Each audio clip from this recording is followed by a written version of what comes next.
Great. Good morning, everyone. Welcome to our third Census Sunday session with Global Kids. This is when Global Kids leaders get to interview elected officials about the census and the importance of getting counted. I'd like to welcome you. My name is Evie Gonzopoulos. I'm the Executive Director for Global Kids. And today we are thrilled to have City Council member Carlos Menchaca to talk to our Global Kids leaders, Daniel and Leticia, about the census. So with that, I'm going to hand it over to them. Take it away, Daniel and Leticia. Thank you, Evie, and thank you to everyone for joining Census Sundays with Global Kids. My name is Leticia Brutus. I'm a student in 10th grade at High School for Public Service in Brooklyn and a member of the Global Kids Census Squad. I'm Daniel. I'm a student in 11th grade at High School for Public Service. You may have heard and seen information about the 2020 census in your neighborhoods, television, social media, or the radio. The 2020 census is a count of all people living in the United States, regardless of their nationality, race, or age. It is mandated in the Constitution. We've been doing it every 10 years since 1790. Global Kids is one of the hundreds of community-based organizations that was awarded a grant by New York City so that we could inform and help our communities get counted in the 2020 census. The census determines how over $675 billion are spent across the USA every year. Every person counted represents a certain amount of money. If we don't get counted, don't get money for example, if only 25% of our community fills out the census, we only get 25% of the money could have gotten. That's why it's so important to fill out the census. Earlier this year, Global Kids created Census Squad that were going to help spread the word in hard-to-count communities. But because of COVID-19, we have been unable to do in-person outreach. That's why we are working hard to spread the word on social media. So if you already completed the census, let us know by dropping a heart emoji in the comment. We are excited to be here today with New York City Council member Carlos Menchaca. He represents District 38 that includes Sunset Park, Red Hook, Greenwood Heights, and portions of Borough Park, Dyker Heights, and Windsor Terrace. Welcome to Census Sundays, Council member Menchaca. Buenos dias, everyone. Good to be here with you. Council member Menchaca is New York State's first Mexican-American elected official and is the co-chair of the City Council's 2020 Census Task Force.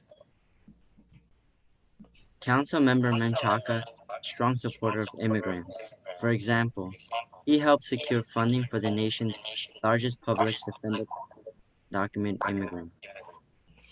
Councilmember Menchaca wrote the legislation for New York City's identification card, ID NYC, which now over 1 million New Yorkers have. He has fought gentrification and displacement through street protests, support of tenant advocates, and through legislation that extends tenants' rights, including the right to counsel and housing courts. I am very excited to be here today since I live in Council Member Menchaca's district. Welcome, Council Member Menchaca. We are excited that you are joining us. Awesome. Leticia and Daniel, thank you so much for inviting me here today. And Daniel, Sunset Park is in the house. You're making the neighborhood proud, which is great. And Leticia, I know you live in Brooklyn as well. So Brooklyn is in the house. Can't wait to talk about the census. Before we talk about the census, we thought this would be a great opportunity to talk about the importance of local politics and what the City Council does. Can you talk to us about what the City Council's responsibilities are and how their work affects every New Yorker's? Absolutely. So thank you so much for that question. And I'm a City Council member. And a City Council member is a legislator.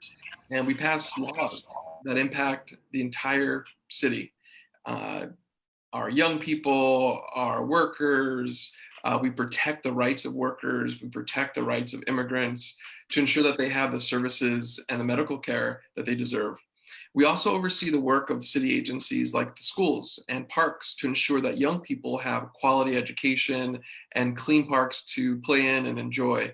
So we do a lot of different work, and we all have offices in different neighborhoods like Sunset Park. And everyday people can walk in and ask us questions, or if they have an issue or problem, we get to help solve that problem. We're problem solvers in neighborhoods. How has your work been impacted with the pandemic? How is the City Council working to help the constituents while practicing social distancing? This is one of the hardest things that has really impacted our work. Like I told you before, we're problem solvers, and now we've had to change the way that we problem solve. And our constituents, people who live in our neighborhoods, still need resources, and many of them have more needs for resources than before. For example, we are connecting people with food, immigration, legal services, helping people apply for unemployment insurance, which has been a big issue. People have gotten stuck with technology issues. Securing headphones for students so that they can learn better in their homes, providing masks so that workers can have protection as they travel to their job, and families when they're shopping for food. So those are all the things that are happening, and we're doing that online. We have closed our district office, but we are still available by the phone and by email, and any other way that you can get in touch with us, except for being in person. Thank you for that. Let's talk about the census. We know that in the 2010 census, many people were not counted, and that means we lost 2 members in the House of Representatives. Many people don't fill out the census because they are afraid to do so. What would you say to those listening who are afraid that their information might be shared with other agencies? I know there's fear in our communities about information, and that's real. But the reality is that the federal government and the federal laws protect their information. Census employees, the folks who are taking your information, they're the ones that are collecting all the information, are seeing this information and can't share it with anyone, including law enforcement or immigration authorities. Census employees take a lifetime oath to protect your information. It's easy to make the census happen, and it's also secure. Can you share what is the self-response rate in Brooklyn? How does this compare to the rest of the city and the United States? That's a really good question, Daniel, because this is the way that we measure people who are responding. So if you're at home and you've done your census, the census knows that you've done it, and we're collecting that information. So as of today, the response rate in Brooklyn is 47.2%. That means that 47% of the people who received notices have responded to those notices. In Manhattan specifically, it's 51.6%. It's higher than Brooklyn. In the Bronx, it's 51.2%. In Queens, it's 49.6%. Staten Island is 56.2%. So overall in New York State, in the whole state of New York, it's 54.9%. So in my district, Sunset Park, where you live, Daniel, and Red Hook, it's 43%. We are seeing immigrant communities with the lowest response rates out of fear, like we just talked about, of information, or just not completely understanding that this information is secure, because they are the ones also that are impacted by the virus as well. But that is why we need your help as Global Kid Squad to get the information in every household, because it's really important. Low census rates, the respond rates, means that we have less hospitals, we have less schools for you, and less parks for our community. Thank you. Well, I want to say one more thing, actually.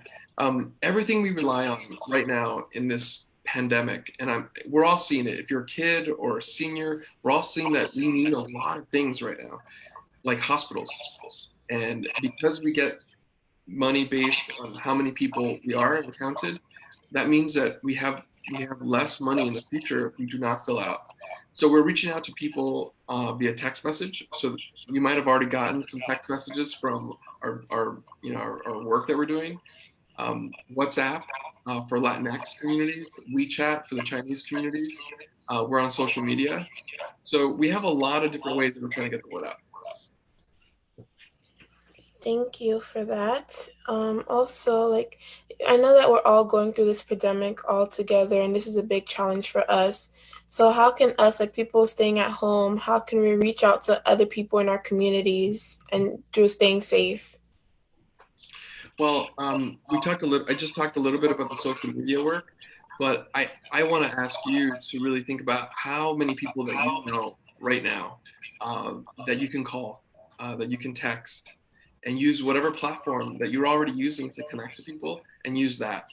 And you can do it right now while you're listening to this forum, and get the word out. The Global Kids Census Squads were really excited to host events in our schools and communities to help spread the word and help people with their census questions. Now, with the pandemic, we can't do that. How has COVID-19 affected members of your district? What are the biggest needs in your community? Oh, Leticia, yes. You know, we've seen that communities of color, especially immigrants, have been the hardest hit. So the census count in immigrant communities are not where we need them to be, like in Jackson Heights in Queens or in Sunset Park here in Brooklyn. Immigrants are also essential workers and are exposed to the virus at higher rates. And we're seeing that as we see the data that's coming in. So the biggest need right now is protecting all workers, protecting our families, and ensuring that the government provides direct economic relief to all of them. We all need economic relief. We want to link the census to our everyday lives so that people understand what's at stake. What are the services that community members use every day that are affected by the census? Hospitals, hospitals, hospitals. Everyone is thinking about hospitals right now. Our schools as well. We have in many of our neighborhoods overcrowded schools. So we need to build more schools, and that means that we need more funding from the federal government. So we heard of the hospitals that are overcrowded with people who fell sick. We heard that you don't have laptops, for example, or iPads in schools. And this is because in 2010, we had a low count in the census here in the city. And if we want more doctors, if we want more hospitals, medical care, all the things that we need that we're seeing right now, we have to fill out the census today. Do you have any tips on how to help spread the word about 2020 census in our community while we practice social distancing? So we talked a little bit about talking to your families and friends, and it's easy to do that. So I would encourage you, any person that you know, in the conversation that you're having today, and if you could do it the next day, the next day, the next day, just do it every day, but especially today, just try it out. Say, hey, hi friend, did you fill out the census yet? And they're gonna ask, what's the census? And it's an opportunity for you to talk about the census. So every time you talk to anybody, talk about the census. Tell them how important it is to fill it out. And if they hear it from someone that they know, they're probably gonna do it. And that's the way to get connected. So tell them that you can go to my2020census.gov. And it takes less than 10 minutes. You know, when I did it, it took me 4 minutes, but I'm only one person. So there's a family, it's probably a little bit longer, but it'll take no more than 10 minutes to fill it out. Tell them that their information is private. They're gonna want to know that no federal agency will have this information, including immigration. And tell them that it's about their future and about your future and about our future. Thank you, Councilmember Menchaca, for this great information. Let's see if there are any questions on Facebook.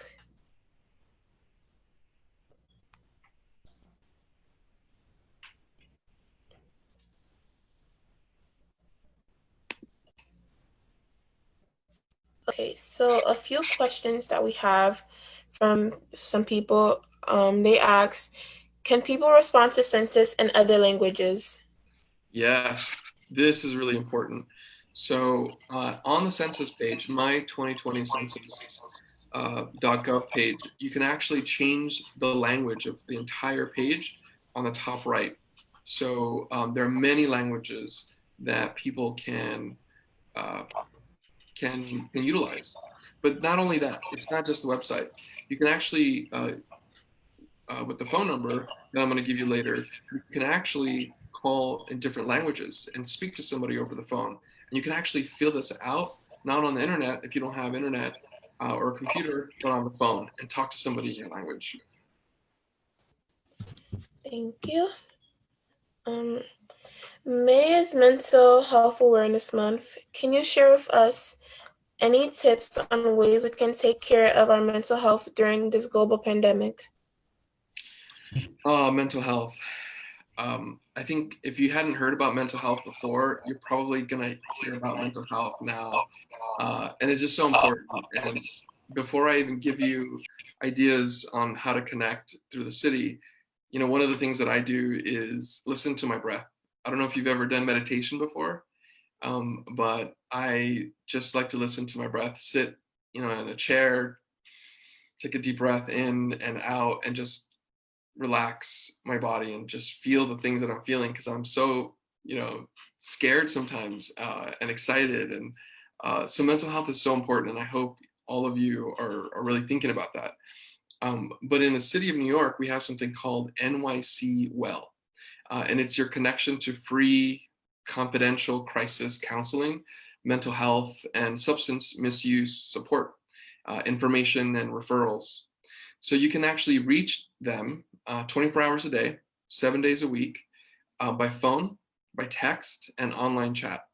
And mental health professionals are there to link you to services that you may need. So to contact NYC Well, call 1-888-NYC Well. That's 1-888-692-9355. En español, it's 1-888-692-9355. And you can also call and you get connected in Chinese as well. And 711 is actually there for hearing impaired. But you can also reach NYC Well by texting WELL to the number 65173, or visit the website NYC Well. You can Google it as well. And NYC Well counselors are available 24/7, and they can provide bilingual help in Spanish, Mandarin, Cantonese. Additionally, NYC Well offers translation services just like the census. Health insurance is not required. So if you do not have health insurance, please make that call and connect. So depending on your phone or text service, you may be charged a fee if you're using text messages.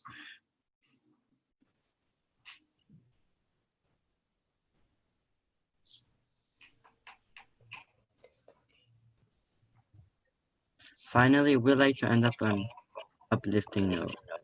Can you tell us a bit about the community that represent you? What makes them awesome? What makes Brooklyn awesome? Well, let's just look at both of you. You are youth, you're in Brooklyn. Daniel, you live in the district, Sunset Park. This is the beauty of this incredible neighborhood.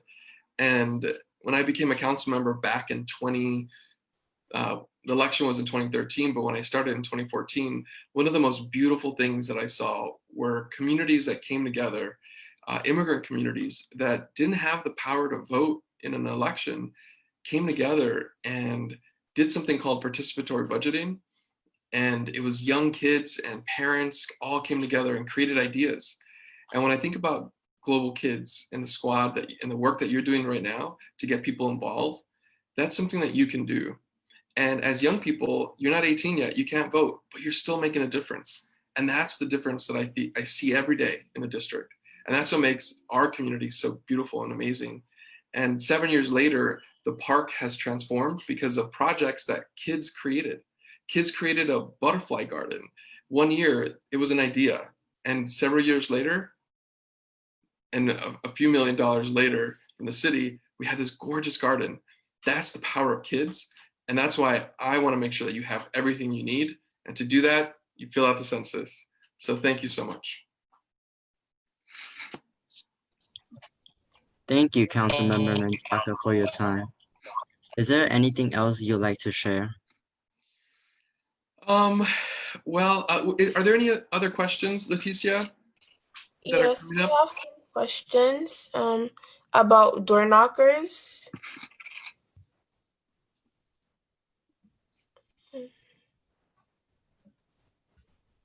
Yeah, that was a question about people that come to knock at the doors. Okay, so the door knockers, because we're in social distancing, door knockers are not going to come to your door right now. The census actually got moved to the end of October, which is really exciting because that means that we have more time to collect the census forms, either through phone or online. The door knockers that we usually get every 10 years, and they come and knock on your door several times. So if you don't want somebody knocking on your door, you fill out the census and they will not come to your door. That'll happen later in the summer, like August. And so people are getting trained to figure out how to do that. But there will be there will be no door knockers until then.